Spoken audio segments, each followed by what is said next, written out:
Hey guys, it's Shortcakey. How you doing? Hope you're doing good. Today, we are going to do something a little fun. We are going to do 28 most of the endearing myths in American history. Even the idea of fake news being a relatively new phenomenon is, well, just fake news. Our country was founded on fake news, and our first president, well, first-ish, but we'll get to that later, had so much fake news written about him that he makes Trump look like an amateur. Yikes. People are still claiming that Washington had wooden teeth. He actually had dentures made out of metal and ivory, and you can see the things on display at his home in Mount Vernon. But nope, the myth about his wooden teeth continues to endure 2 centuries later. So let's take a closer look at a few of our country's most enduring myths and half-truths.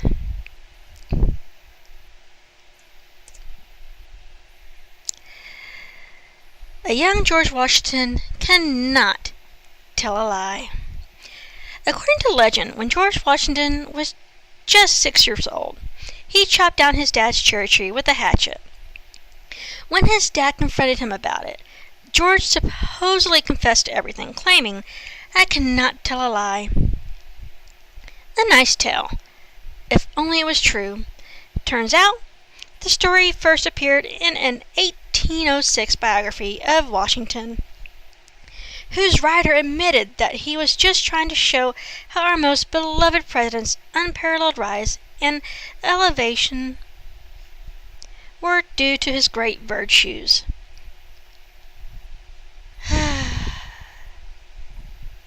Wow. Georgie. Baseball was invented in Cooperstown. Every fan of America's pastime knows it was born in Cooperstown, New York, but that history is an invention cooked up in 1907 by a committee charged with figuring out the origins of baseball. They gave the credit to Abner Doubleday, a Civil War hero who allegedly invented the game in Cooperstown in 1839. The truth is, Doubleday wasn't even a fan of the sport, much less its creator. Variations on baseball have been around since the 18th century, from children's games like rounders to cricket. Baseball as we know it today was the brainchild of New Yorker Alexander Joy Cartwright, a volunteer firefighter and bank clerk who came up with the 3-strike rules, the diamond-shaped infield, and all the foul lines. Columbus' discovery of America. How this European explorer still gets all the credit, and even his own holiday, is astonishing. Let's start with the basics. You can't discover something that's already occupied. That's like discovering the leftover pizza in your friend's refrigerator. But even if you discount the Native Americans, Columbus was still 500 years too late to call himself the first European to think America was his personal Costco. Norse explorer Leif Erikson beat him to the punch, landing on these shores during the 10th century. What's more, Columbus didn't even set foot on what would become the United States. He landed on several Caribbean islands and later Central and South America.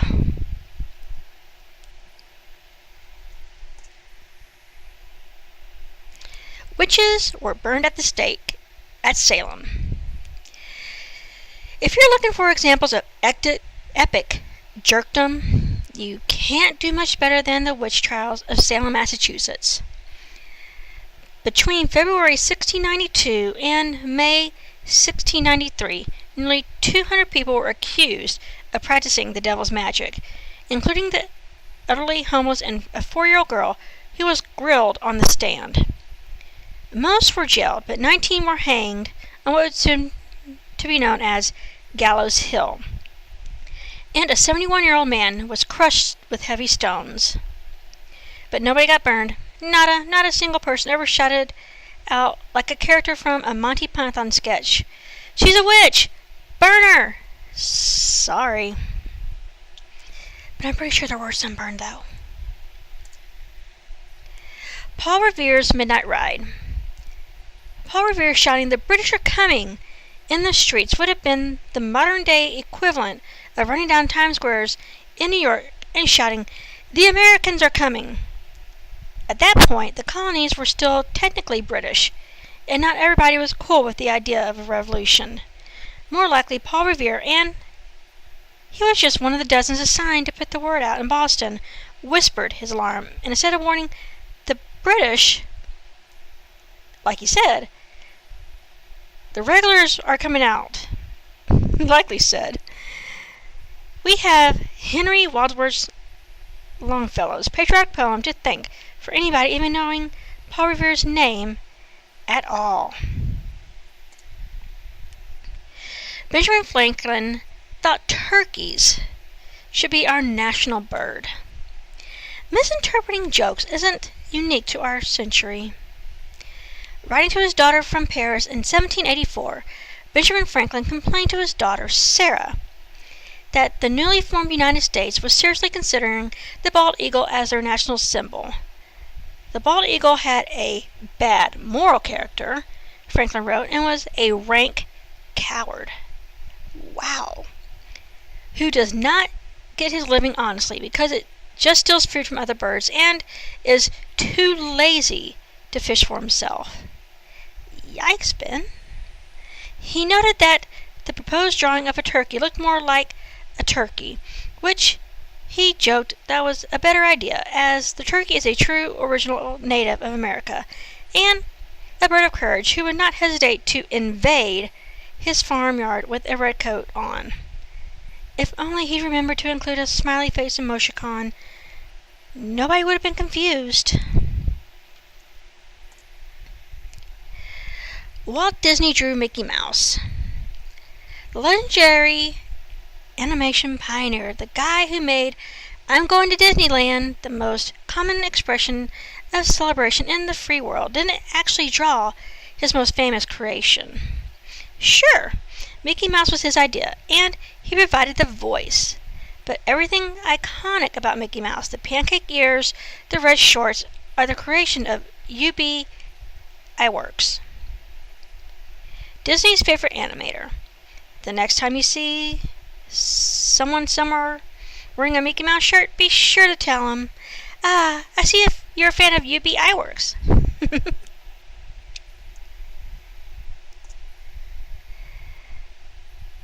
Cowboys wore cowboy hats. Have you ever seen a photo of an actual cowboy? Not like the actors like John Wayne or Clint Eastwood. We mean the real cowboys like Butch Cassidy, Wyatt Earp, Bill Doolin, or Billy the Kid, when they're wearing cowboy hats. Probably never.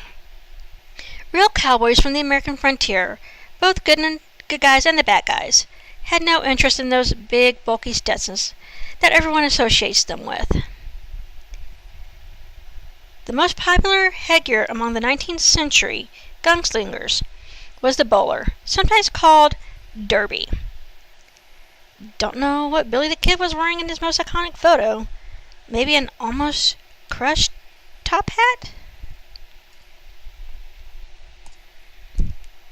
The Declaration of Independence was signed on July 4th. You know how people today like to complain that you can never trust the government? Turns out that's been true since the beginning. The Continental Congress voted for independence and drafted the Declaration on the 2nd of July. A revision was approved on the 4th. It was read aloud for the first time on the 8th. And the final document wasn't signed until August 2nd. John Adams, our second president, was convinced that the July 2nd would become the annual holiday. It ought to be solemnized with pomp and parade, with shrews, games, sports, guns, bells, bonfires, and illuminations from one end of this continent to the other from this time forward, forevermore, he wrote. You were so close, Johnny boy, so close. The 1929 Wall Street crash caused many suicides.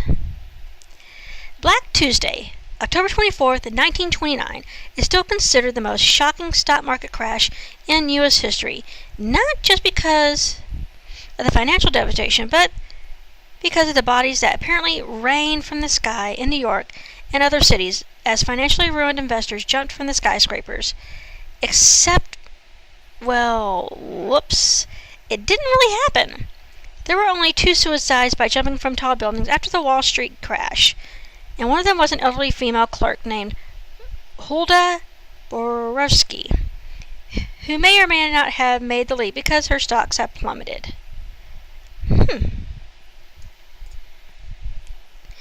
Richard Nixon was an environmentalist. The 37th U.S. president, a man affectionately named Tricky Dick,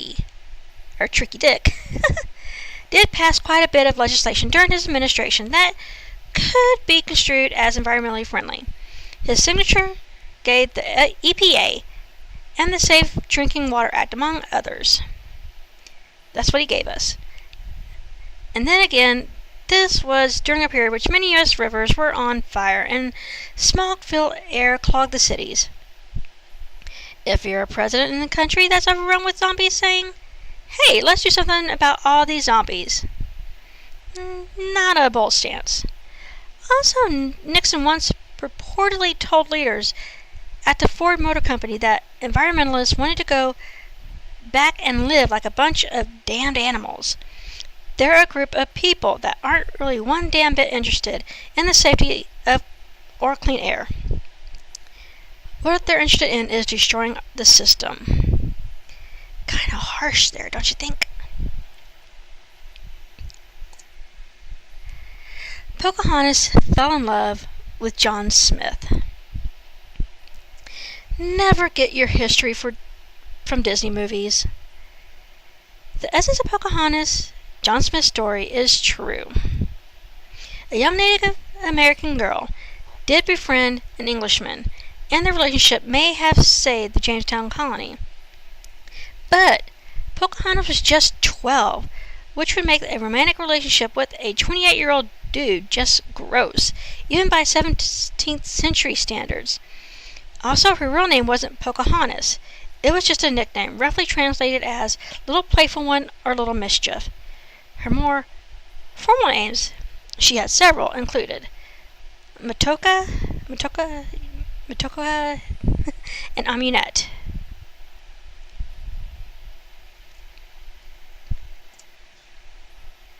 Here we have Thomas Edison. Thomas Edison invented the electric light bulb. We'll see. Edison had a record number of patents, 1,093 to be exact, and the vast majority of them weren't his own inventions. He was just a guy smart enough to find real inventors and steal their ideas before they could take the credit.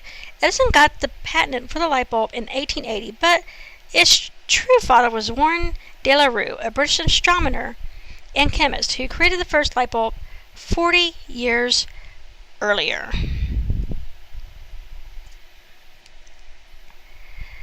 The War of the Worlds caused mass hysteria. Orson Welles fooled the world with his 1938 radio broadcast, an homage to H.G. Wells, that reported on a Martian invasion as if it was a thing happening in the real world. Thousands bought into this prank. Okay, hundreds. Fine, a baker's dozen. At least one guy, a farmer who may or may not have been coaxed into posing for a photo for Life magazine while angrily brandishing a shotgun.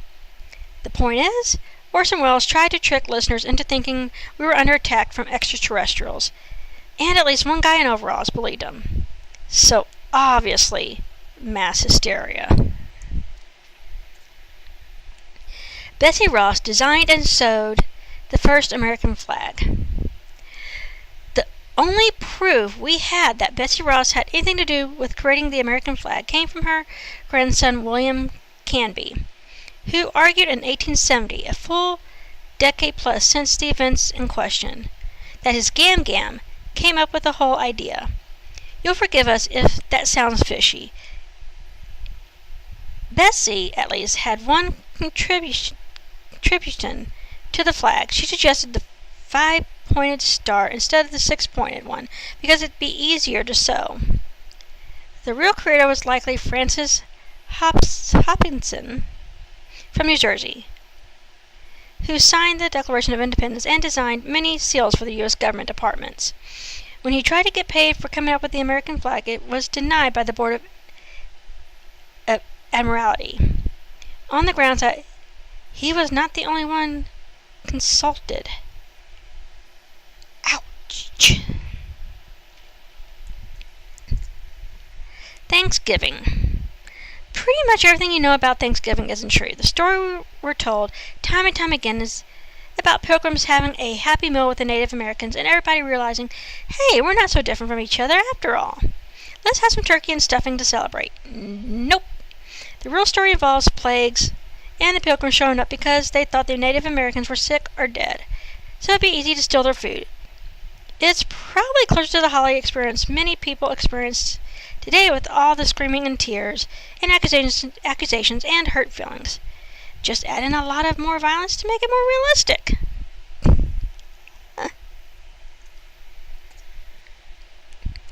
Cars were invented in America. When we think of the first car, we think of Henry Ford's Model T, first introduced in 1908. It was a swell automobile, but not by any stretch of the imagination the first horseless carriage.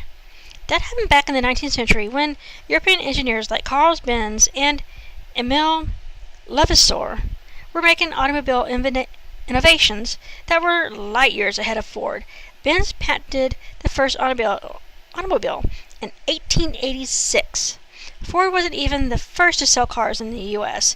That would be Ransom E. Olds, who was selling Oldsmobiles in 1901 for the low price of $650.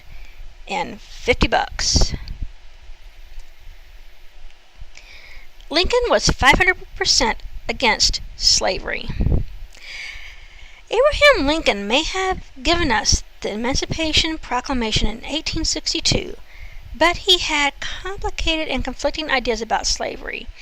In 1862, letter to a prominent newspaper editor, he shared these ambiguous emotions. If I could save the Union without freeing any slaves, I would do it. If I could save it by freeing all the slaves, I would do it. And if I could save it by freeing some and leaving others alone, I would also do that. What I would do about slavery and the colored race, I do because I believe it helps to save the Union. So yeah, it's fair to say that Lincoln freed the slaves, but it's also fair to note that he was totally open to Plan B. At least he was honest. Founding fathers were Christians. Not even close. Thomas Jefferson and Benjamin Franklin were deists.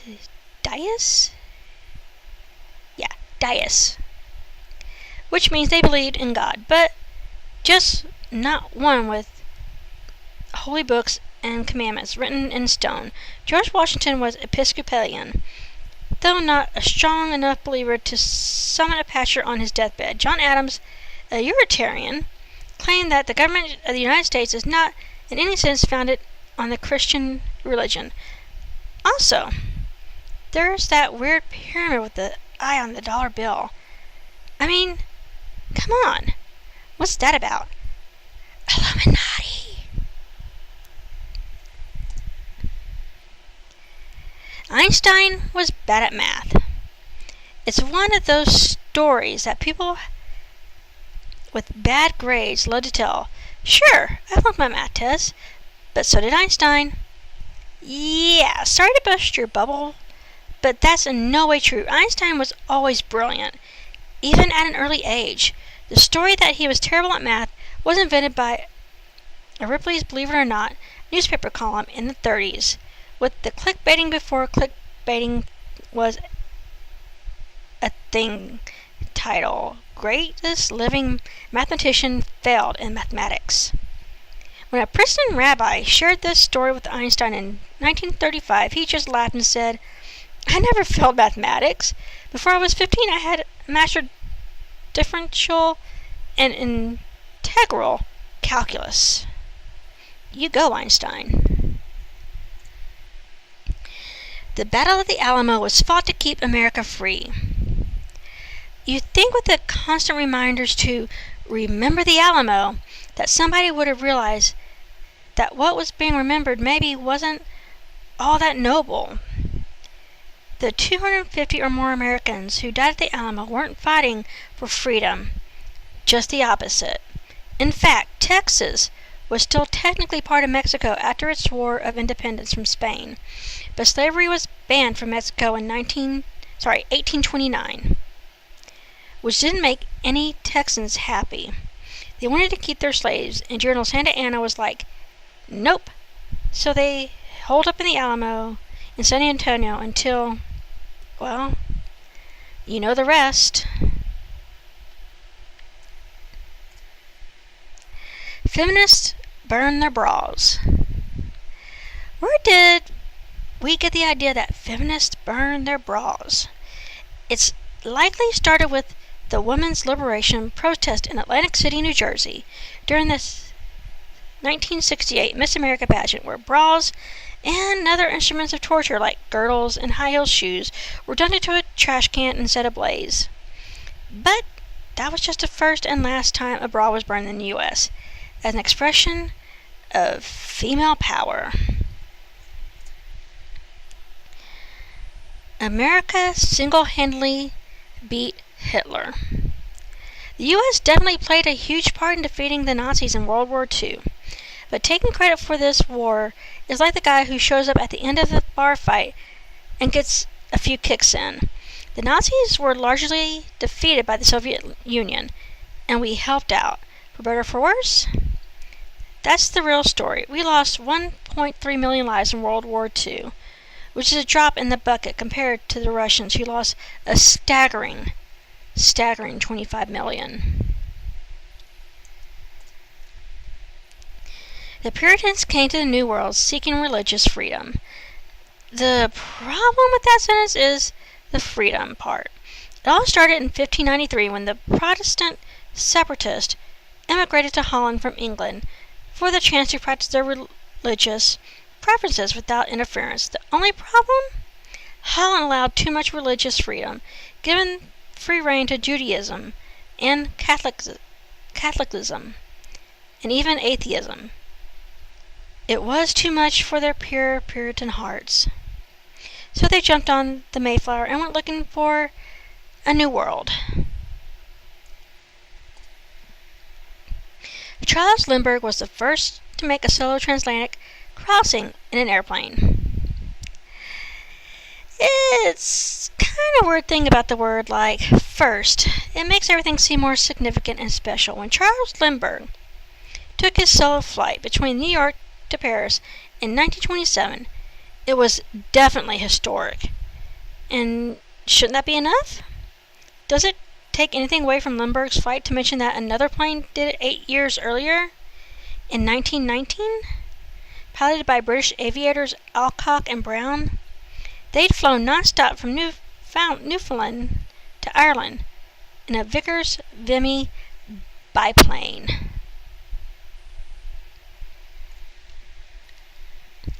The Wild West was violent, filled with gunfire, bank robbers, and murder. Between 1859 and 1900, there were an estimated 12 bank robberies in the entirety of the so-called Wild West, and the grand total of gun-related murders in the frontier towns came to about 1.5 per year. There couldn't have been 1.5 murders in some U.S. cities. In the time it took you to read that last sentence, the infamous 1881 shootout at the OK Corral in Tombstone, Arizona, which the Earp brothers, in exchange for gunfire with the Clanton McClory gang, had a body count of exactly 3.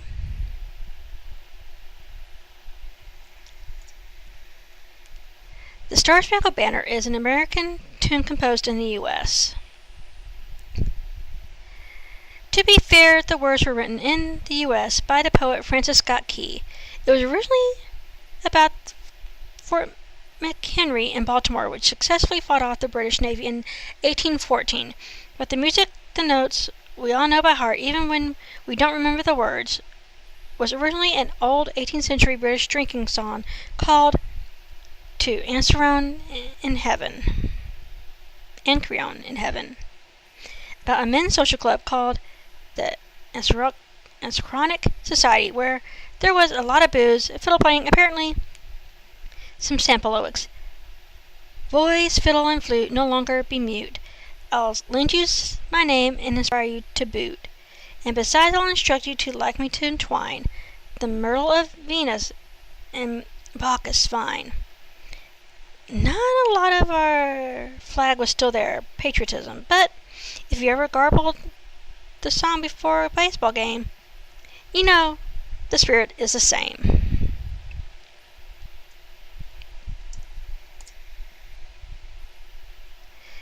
George Washington was our first president. And let's end where we began. Our first president, or our kind of first president. We all just naturally assumed that George Washington was number one. Why would we doubt that? He's on the $1 bill. Everybody knows George was numero uno, except maybe not. Maybe he was one of the first. During the American Revolution, several presidents were elected by the Continental Congress, the first being Peyton Randolph, who created the Continental Army. Thomas Mifflin, who was president between 1783 and 1784, oversaw the ratification of the Treaty of Paris. John Hancock, who became more famous for signing the Declaration of Independence, was president between 1785 and 1786. George Washington was our first president to be elected by the people, but technically speaking, he was our 15th president. So, hope y'all enjoyed that. If you did, leave a like and comment. Don't forget to subscribe. Y'all can follow me on Twitter, Instagram. Love you guys. Have a great one. Smooches and hugs.